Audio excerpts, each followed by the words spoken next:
Bom dia, senhoras e senhores. Sejam bem-vindos à videoconferência da Ser Educacional para a discussão dos resultados referentes ao terceiro trimestre de 2025.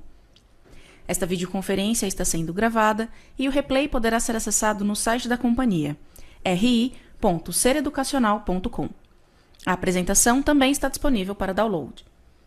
Informamos que todos os participantes estarão apenas assistindo a videoconferência durante a apresentação e em seguida iniciaremos a sessão de perguntas e respostas quando mais instruções serão fornecidas. Antes de prosseguir, aproveito para reforçar que as declarações prospectivas têm como base as crenças e suposições da administração da Ser Educacional e as informações atuais disponíveis para a companhia. Essas declarações podem envolver riscos e incertezas, tendo em vista que dizem respeito a eventos futuros e, portanto, dependem de circunstâncias que podem ou não ocorrer. Investidores, analistas e jornalistas devem levar em conta que eventos relacionados ao ambiente macroeconômico, ao segmento e a outros fatores podem fazer com que os resultados sejam materialmente diferentes daqueles expressados nas respectivas declarações prospectivas. Estão presentes nessa videoconferência os senhores Jânio Diniz, diretor-presidente, João Aguiar, diretor financeiro, e Rodrigo Alves, diretor de Relações com Investidores. Gostaria agora de passar a palavra ao senhor Jânio Diniz, diretor-presidente da companhia, que dará início à apresentação. Por favor, senhor Jânio, pode prosseguir.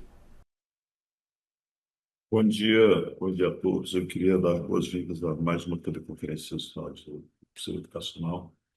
Eu queria pedir desculpa a todos. Eu fiz um procedimento cirúrgico no olho da semana passada e não estou conseguindo olhar muito para a tela, por isso eu preciso fazer a teleconferência com a câmera fechada. Fazer só com áudio. Eu queria começar indo direto para o slide 4, onde apresentamos os destaques desse terceiro trimestre, e que mais uma vez foi um período positivo dos resultados operacionais,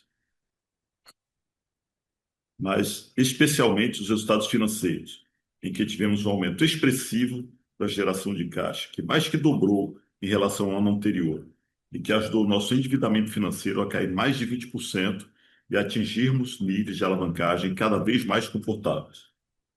Outro destaque positivo do período foi o crescimento da base de alunos em quase 12% no trimestre, graças a uma sólida captação que foi registrada no primeiro semestre do ano e que teve um sólido desempenho na rematrícula, uma vez que registramos queda da taxa de evasão, ao mesmo tempo em que tivemos uma sólida geração operacional de caixa, que comentei anteriormente. O efeito combinado da elevação da base de alunos e da geração de caixa demonstram que nossa base de alunos está bastante saudável e resiliente, em linha com a estratégia que passamos a adotar há alguns anos, focado em realizar uma reformulação em nossas operações para que aumentássemos nossa eficiência, e agora estamos colhendo os frutos dessas iniciativas. Está no slide 5, para melhor demonstrar esse efeito, apresentamos alguns indicadores interessantes que demonstram o ganho de eficiência nos últimos anos. Notem como aumentamos em quase 50% o índice de alunos por unidade entre 2022 e 2025, bem como crescemos em mais de 4 pontos percentuais a nossa margem bruta. Esse aumento reflete o esforço que realizamos em reduzir a quantidade de imóveis ocupados e até mesmo unidades em operação, assim como o foco da oferta de cursos que possuem maior atratividade no mercado, que são os casos dos cursos de saúde e direito. No slide 6, demonstramos esse ganho de eficiência, agora pelo lado da evolução do lucro líquido, ajustado e da alavancagem financeira. Notem que saímos de uma situação de lucro líquido praticamente zero entre 2022 e 2023 para um lucro líquido ajustado nos últimos 12 meses de quase 200 milhões de reais. Por outro lado, nossa alavancagem financeira caiu para menos da metade, o que mostra que estamos convergindo para uma solidez financeira importante para os nossos acionistas, especialmente nesse ciclo de alta de juros que estamos atravessando e que pode ser longo. Agora vamos para o slide 8, onde analisamos os resultados da captação do terceiro trimestre, período em que mudamos um pouco nossa estratégia de captação em relação a períodos anteriores, que priorizamos o aumento do ticket médio de captação, especialmente do ensino híbrido. Isso ocorreu em função de já termos realizado uma captação com sólido volume no primeiro semestre e tivemos também boa taxa de rematrícula. Como resultado, tivemos uma captação sólida em demanda com bom ticket médio, porém nominalmente um pouquinho menor que no ano passado. Vale também notar que no ano passado a captação teve elevado volume, tendo crescido 2 dígitos em relação ao terceiro TRI de 23. No digital, acreditamos que o mercado segue mais agressivo em termos de preço, especialmente por conta das recentes alterações nas normas que regem essa modalidade de oferta. Como podemos observar no slide 9, a combinação de uma temporada de captação bem-sucedida com um sólido controle de evasão resultou em um desempenho positivo para a nossa base de alunos de ensino híbrido nesse semestre, que cresceu cerca de 12%. Além disso, a base total de alunos de graduação aumentou em 5%. Um destaque especial vai para o crescimento da base de alunos de medicina, que registrou um aumento de 12%, impulsionado pelo crescimento dos novos cursos nos últimos 18 meses. No slide 10, mostramos que nossa base de alunos dos cursos de saúde, tanto no ensino híbrido quanto no digital, segue crescendo de forma consistente. Essa mudança tem ocorrido ao longo dos últimos anos e é um dos principais fatores que contribuem para os resultados positivos que estamos alcançando nesse ano, uma vez que são custos de ticket médio mais elevados e com alta demanda no mercado. No slide 11, acrescentamos a evolução do nosso ticket médio, que cresceu 3,4%, em função principalmente do crescimento da participação da base de alunos de ensino híbrido, que passou de 52% para 55% da base total de alunos de graduação, e do aumento do ticket médio dos alunos do ensino digital, que aumentou 2,5%. O ticket médio de ensino híbrido apresentou queda de 1,9% por conta do crescimento da base de alunos do ProUni. Excluindo esse efeito, o ticket médio cresceu quase 1% na mesma base de comparação. Esses foram os meus comentários iniciais e agora passo a palavra para o João Aguiar para falar sobre os resultados financeiros. Obrigado, Jânio, e bom dia a todos. Vamos agora para o slide 13, onde detalhamos a evolução da receita líquida nesse trimestre. O segundo trimestre, assim como o primeiro, apresentou um crescimento robusto na receita líquida, com um aumento de 8,4%, em função do crescimento da base de alunos associada à melhoria do ticket médio geral. É claro que precisamos mencionar que o ticket médio do ensino híbrido ex-medicina ainda segue pressionado nesse ano, mas o principal fator do nosso ticket médio estar reduzido nesse segmento tem conexão com uma série de alterações que realizamos em nossos processos de cobrança nos últimos meses. Elas incentivam os alunos a pagarem pontualmente por meio de iniciativas que implantamos, como a possibilidade de prorrogação da data de pagamento com desconto de pontualidade e a extensão da data de pagamento com desconto de campanha, associadas com iniciativas que endurecem a negociação para os alunos que, por outro lado, atrasam os pagamentos. Mesmo assim, essas iniciativas que incentivaram a pontualidade de pagamento ou o pagamento com desconto de campanha ainda dentro do mês, geram um desconto médio de cerca de 10% quando comparados ao mesmo período do ano anterior. Esse desconto acaba impactando o DRE, mas como vamos ver mais adiante, tem sido um dos principais fatores que nos ajudaram a ter a expressiva melhoria na geração de caixa nesse ano, em especial nesse trimestre. No slide 14, apresentamos o EBITDA e o EBITDA ajustado, que apresentaram crescimento significativo, mais uma vez nesse trimestre, e novamente com melhoria de margem. Destaque no trimestre para a redução de despesas de marketing, conforme já registramos ao longo do ano todo, e para a diluição de custos de uma forma generalizada. Vale comentar que nesse trimestre, em específico, a folha e custos com serviço prestado tiveram um aumento um pouco maior em comparação aos trimestres anteriores, e se deveu a alguns reajustes que foram feitos para preceptorias e professores de cursos de saúde. Além disso, tivemos uma despesa pontual de cerca de 5 milhões referentes a abonos nas negociações sindicais, reajustes de benefícios e despesas com plano de concessão de ações que não vão se repetir no próximo trimestre. No slide 15, onde resumimos o impacto do programa Ser Solidário, que nesse trimestre completou seu primeiro ano desde sua implantação, e o quadro do slide mostra que o programa não tem apenas evoluído bem em sua contribuição com a geração de receita e de EBITDA, ajustado, como pode-se notar, que o contas a receber do programa encontra-se muito bem controlado, com contas a receber líquido substancialmente inferior à receita líquida historicamente reconhecida desde sua implantação. No slide 16, apresentamos a evolução do nosso lucro líquido e lucro líquido ajustado, E como pode ser observado nos quadros, revertemos um cenário de prejuízo contábil para lucro de quase 15 milhões no período. Em base recorrente, nosso lucro líquido ajustado aumentou quase 25%, em função desse efeito combinado advindo do sólido resultado operacional, mas com redução importante de despesas financeiras por conta da redução do endividamento que temos apresentado nos últimos 12 meses. No slide 17, destacamos nossa geração de caixa operacional, tanto pré quanto pós-CAPEX, que são, sem dúvida, o destaque mais relevante dos resultados do trimestre, com a geração operacional de caixa pós-CAPEX mais do que dobrando em relação ao terceiro TRI de 24, em função das melhorias em nossos processos de cobrança e do melhor perfil de crédito da nossa atual base de alunos, além das sinergias do plano de otimização operacional. Essa geração de caixa está sendo fundamental para a redução do nosso endividamento e recolocando a empresa em um patamar bastante saudável em termos financeiros. A informação mais relevante é que a empresa tem um perfil de geração de caixa não apenas muito mais aderente ao EBITDA ajustado, quando olhamos esses resultados acumulados no ano, mas que são sustentáveis para os próximos anos, especialmente porque a ocupação das vagas de medicina recentemente credenciadas ainda estão apenas no primeiro ou segundo período e, portanto, ainda vão nos ajudar a melhorar resultados de geração de caixa nos próximos anos.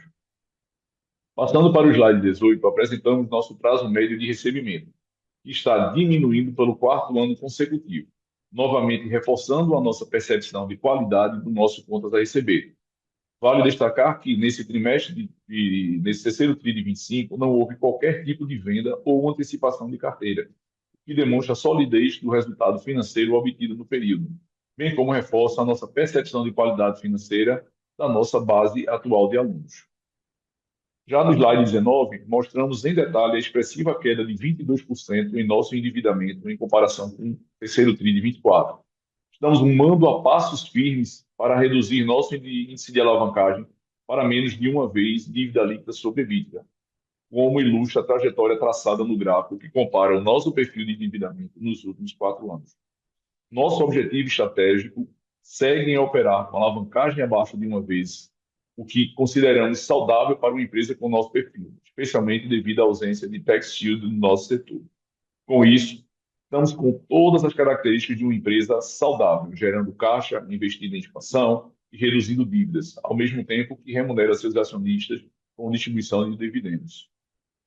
E, finalmente, no slide 20, apresentamos nosso CAPEX, que nesse trimestre teve redução significativa em comparação com o ano passado, conforme já foi tendência durante o ano todo.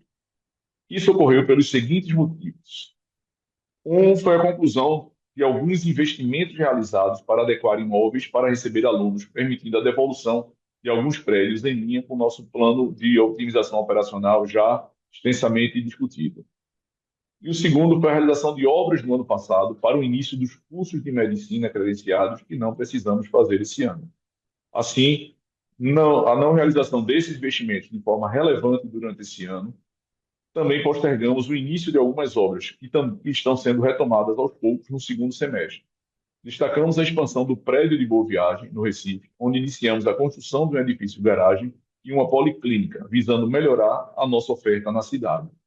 Bom, esses foram meus comentários sobre os resultados. Agora devolvo a palavra a Jane para as considerações finais. A Unama está tendo um papel de destaque no evento, reforçando sua posição como a marca mais respeitada da região norte, e um dos poucos exemplos do ensino privado brasileiro, que é reconhecimento da marca espalhado por vários estados da região norte, inclusive em estados do Centro-Oeste e Nordeste. Para envolver a comunidade acadêmica, autoridades e o público que está em Belém, a Unama organizou diversas iniciativas acadêmicas e sociais, com o objetivo de ampliar a conscientização sobre a COP30 e os temas climáticos.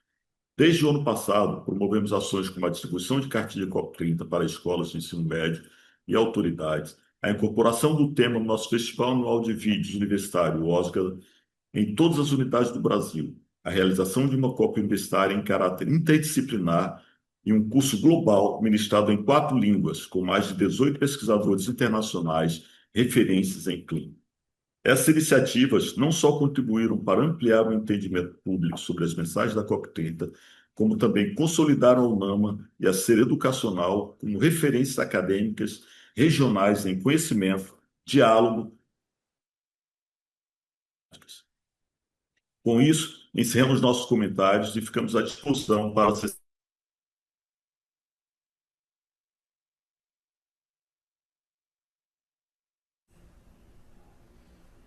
Iniciaremos agora a sessão de perguntas e respostas para investidores e analistas. Caso queira fazer alguma pergunta, por favor, pressione o botão Reação e em seguida clique em Levantar a mão. Se a sua pergunta for respondida, você pode sair da fila clicando em Abaixar a mão. A primeira pergunta vem de Lucas Nagano, do Morgan Stanley. Bom dia, Jânio, Aguiar, Rodrigo. Obrigado pelo espaço aqui. É, a gente tem duas perguntas. A primeira é sobre a receita de medicina. Ainda que o crescimento tenha sido forte, a gente viu que teve uma desaceleração comparado com a tendência do primeiro semestre. Isso tanto em base de aluno quanto em ticket. Então, a gente gostaria de ter uma cor sobre essas duas componentes e sobretudo, se puderem explicar também, é que parece que teve uma queda tri contra tri na base de alunos de média. E a segunda pergunta é sobre margem bruta. Vocês já comentaram sobre alguns impactos, e parece que uma parte é recorrente do dissídio, de mix de curso, mas também teve um não recorrente. A dúvida é se vocês poderiam recapitular o que foi esse não recorrente e dar um pouco de cor sobre a tendência para os próximos trimestres. Obrigado. Oi, Lucas, eu vou começar com a parte da medicina. O que acontece? Com relação ao ticket médio, a gente tem dois efeitos para levar em consideração. O primeiro deles é que as novas vagas de medicina foram aprovadas no terceiro tri do ano passado em diante. Então, qualquer distorção que gerou positivamente no primeiro semestre, elas foram melhor equilibradas porque o número de vagas e ticket médio das vagas ofertadas, elas foram similares.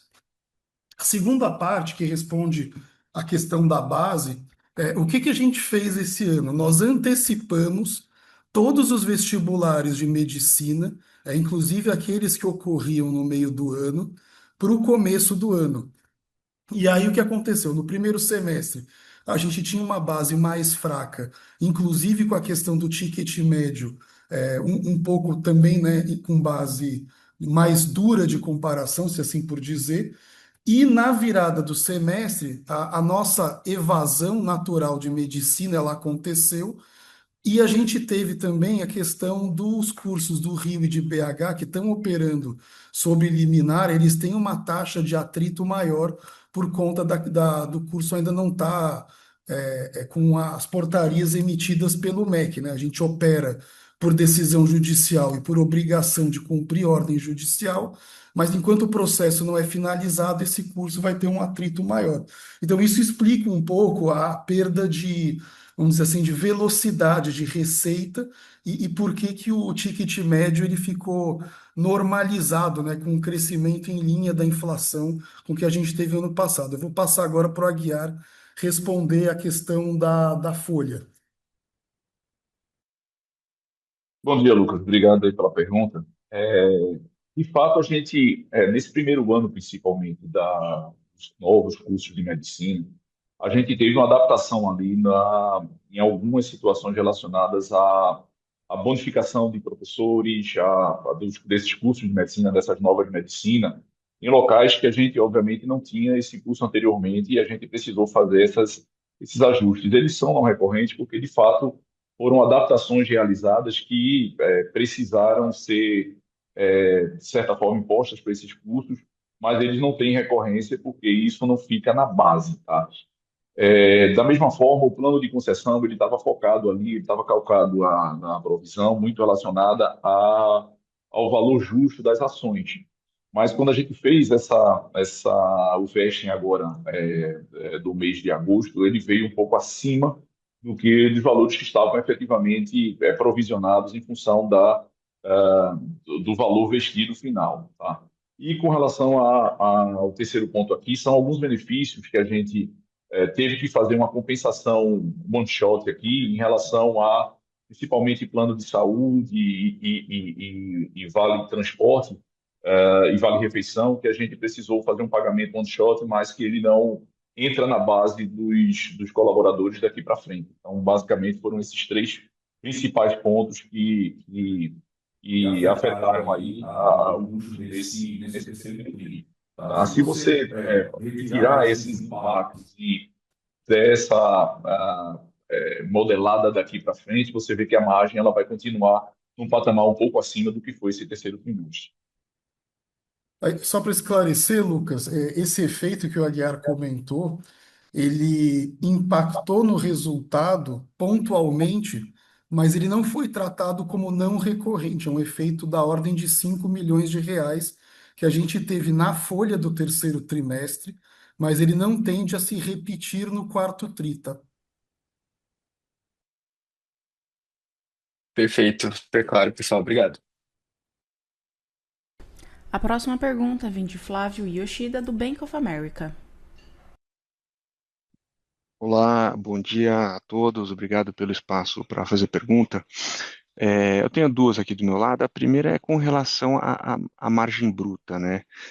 Queria entender um pouco aqui de perspectiva, aqui que a gente pode esperar aqui de evolução de margem bruta conforme os cursos de saúde vão se maturando, né? A gente entende que agora acho que ficou mais claro que esse impacto no custo de pessoal não é recorrente, então o que a gente entende é que talvez esse patamar comece a se arrefecer olhando para frente, então que naturalmente poderíamos ter um ganho de margem bruta, se vocês puderem comentar um pouco sobre isso.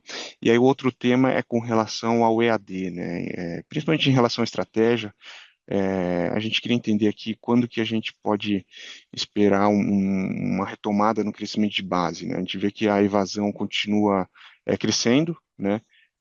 Então, eu queria entender quando que isso daí talvez estabilize e a gente veja um crescimento de base. Obrigado. É, oi, oi, Flávio. A questão da margem é o seguinte: a gente teve um, um ano que teve um primeiro semestre com saltos maiores de margem, e no segundo semestre a gente já esperava que a velocidade de expansão de margem fosse se reduzir um pouco. Então, na nossa percepção, dentro do plano e do orçamento para o ano, isso ele, de certa forma, estava dentro do esperado. O que teve de diferente mesmo foi esse pagamento a maior aí de folha, que não se repete, então a gente deve ter aí o nosso trabalho de expansão de margem, ele continua. A questão é que existem alguns passos a mais a serem dados, agora mais focado na melhoria contínua do ticket médio. Então, o ticket médio do presencial, quando a gente tira a medicina, ele tem espaço para melhorar. Isso com os prédios agora, com uma taxa de ocupação mais alta, vai nos ajudar bastante para o verão do ano que vem, porque é claro que nas unidades, nas operações, quando o prédio já está mais ocupado, a chance de você aumentar ticket aumenta, porque o outro lado também, né? A gente está com uma base de alunos muito renovada, então a chance da base de alunos do presencial cair, ela diminui muito por conta da resiliência que a gente conseguiu pelo sucesso das captações dos últimos anos. E o ciclo de melhoria da margem operacional a partir do ano que vem tem essa oportunidade tanto no ticket, como também na progressão das vagas de medicina que estão só começando. Então, nesse ponto, a gente está muito confortável aí com o nosso plano de negócios de continuar gerando margens maiores com uma geração de caixa, né, uma atração maior de EBITDA em caixa importante. Agora, é claro que o salto que a gente viu no primeiro semestre, ele não tende a se repetir, mas, por outro lado, o ciclo de melhoria não acabou.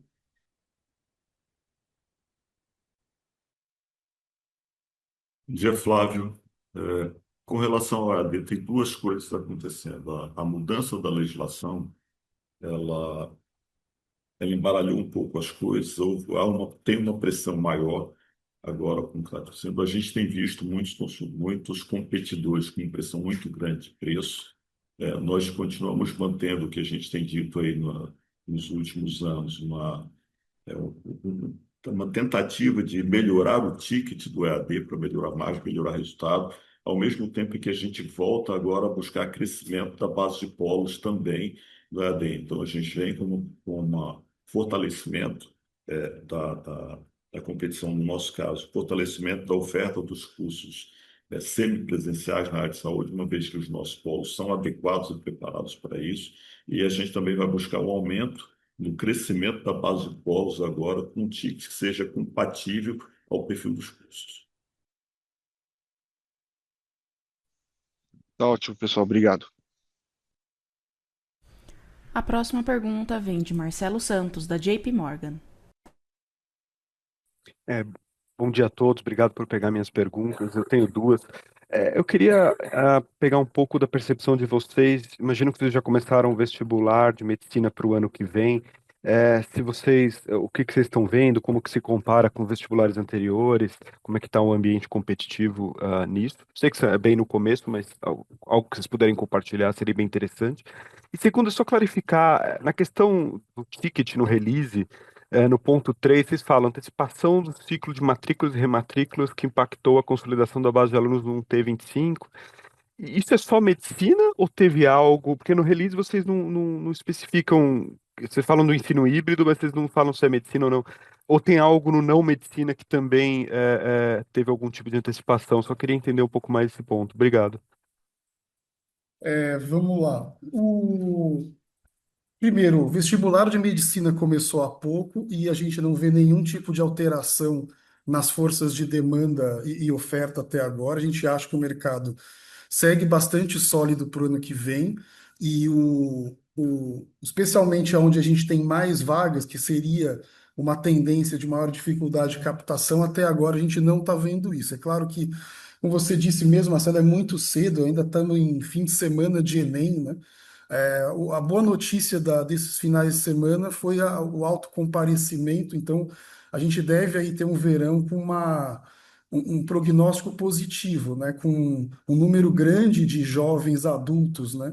Entrando para as universidades, apoiado aí por um efeito que a gente acredita que deve nos beneficiar, que é a isenção de imposto de renda para quem ganha até R$ 5.000. Isso tende a injetar uma renda adicional na economia, especialmente nas regiões que a gente opera, que a renda média é menor do que no resto do país.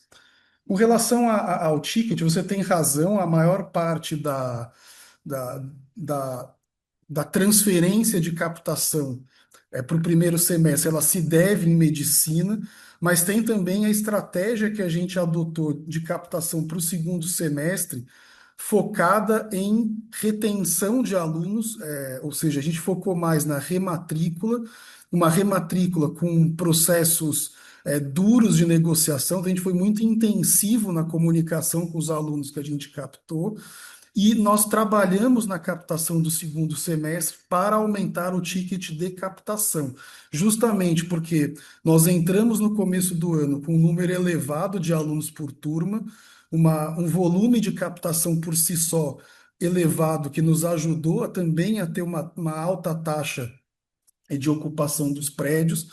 Então, o que a gente deve fazer, não só nessa captação de inverno, mas também na captação de verão, é repetir esse ciclo, tentar captar o máximo possível no primeiro semestre do ano que vem para as medicinas, e se porventura faltar ocupação de vaga, algo que eu não acredito, repetir o processo no inverno, a gente não precisou fazer no ano passado, e me parece que a gente não vai precisar fazer isso de novo, e para o próprio presencial, também focar em manter os prédios com uma ocupação elevada e fazer com que isso se perpetue ao máximo possível no segundo semestre, para que a gente não precise depender de uma captação de segundo semestre para fechar os objetivos do ano.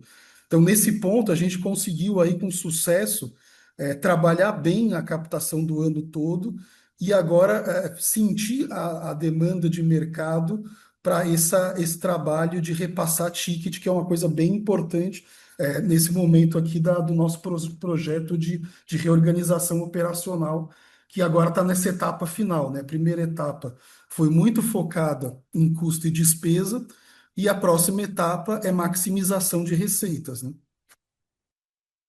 Tá joia, obrigado pelas todas as respostas. A próxima pergunta vem de Luca Marquezini, do Itaú BBA. E aí, pessoal, tudo bem? Obrigado por pegarem nossas perguntas. São duas do nosso lado. Primeiro, em relação a ticket, né? A gente sabe que teve um impacto aqui nesse trimestre em relação à base de alunos do ProUni, mas talvez excluindo esse impacto, puderem comentar um pouco sobre a dinâmica competitiva que vocês observaram nesse ciclo de captação do terceiro tri, acho que nos ajudaria, por favor. E o segundo ponto seria em relação à despesa com publicidade, né? A gente viu aqui uma queda, né, na comparação anual. Como que isso conversa com, né, pensando no vestibular de 2026, nessa taxa de ocupação mais alta, esse foco aqui em privilegiar ticket, como que está a cabeça de vocês aqui em relação a despesas com marketing como um todo para o ano que vem? Oi, Luca, eu vou falar a primeira e o Aguiar a segunda pergunta. Com relação ao ticket, a gente teve, além do efeito do ProUni, também o efeito do pagamento de pontualidade. Só para a gente dar um passo atrás, o que que foi feito?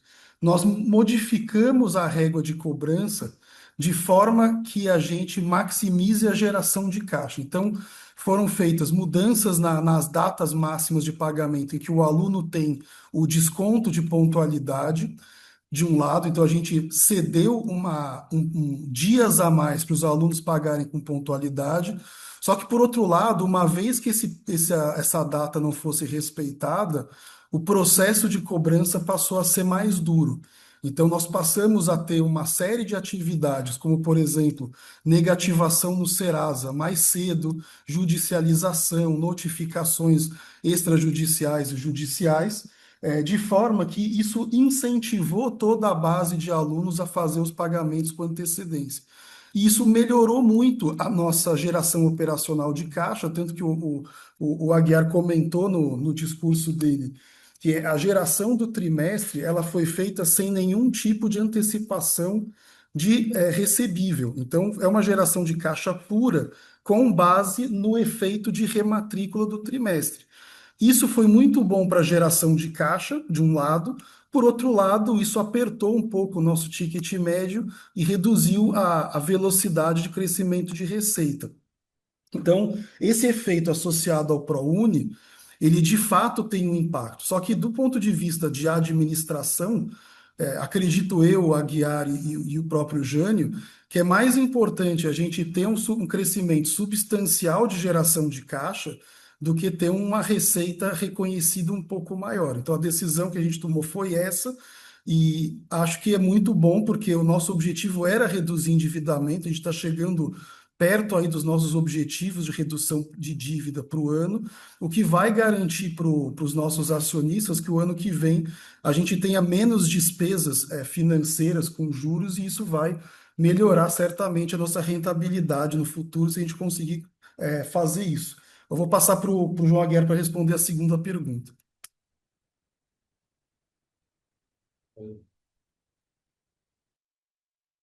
Olá, Luca, obrigado pela pergunta.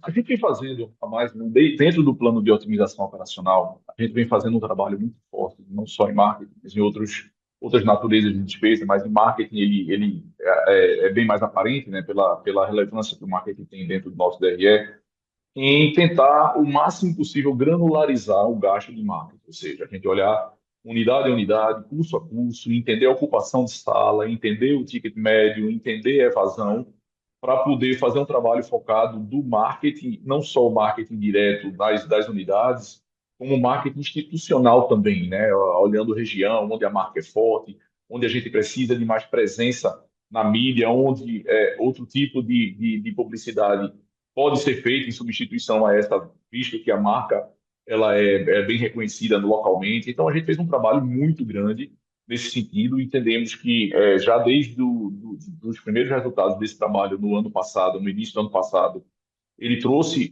um resultado interessante, visto que, mesmo fazendo essa redução, ou esse redirecionamento do gasto de marketing, a gente teve uma boa captação, um ticket médio ainda alinhado com a necessidade nossa de melhoria da qualidade da base para a obtenção de um ticket médio também com melhor qualidade, com maior possibilidade de pagamento. Então, a gente vem fazendo isso de forma recorrente, a gente começou isso nas nossas principais unidades e principais localidades, e a gente vem drilling down isso aí para poder atingir a todas as localidades onde a gente tem essa penetração de marca, onde a gente tem uma unidade bem postada, onde a gente tem uma interação muito boa junto à comunidade. Então, eu diria que é um trabalho que ele é contínuo, é um PDCA rodado continuamente, mas que a gente entende que dificilmente ele vai voltar para patamares muito mais altos, como a gente já viu anteriormente, a não ser eventualmente numa possibilidade de combate futuro, mas no operacional normal, né, da operação, né, do negócio, a gente vê que esse nível de marketing hoje chega muito próximo ao nível de marketing que a gente sempre buscou e imaginou fazer sentido considerando as nossas marcas, tá? Então, esse foi o trabalho que foi realizado dentro do plano de otimização operacional e que já há mais de um ano, né, um ano e meio aí, já gerando bons frutos. Super claro, pessoal. Muito obrigado. A sessão de perguntas e respostas está encerrada. Gostaríamos de passar a palavra ao Sr. Jânio Diniz para que faça as considerações finais da companhia. Agradecemos a todos por mais uma participação na Conferência de Resultados de Ensino Educacional e o nosso time de relações com investidores estará à disposição para mais esclarecimentos, caso julguem necessários. Uma boa tarde a todos. A videoconferência da série educacional está encerrada. Agradecemos a participação de todos e tenham um bom dia.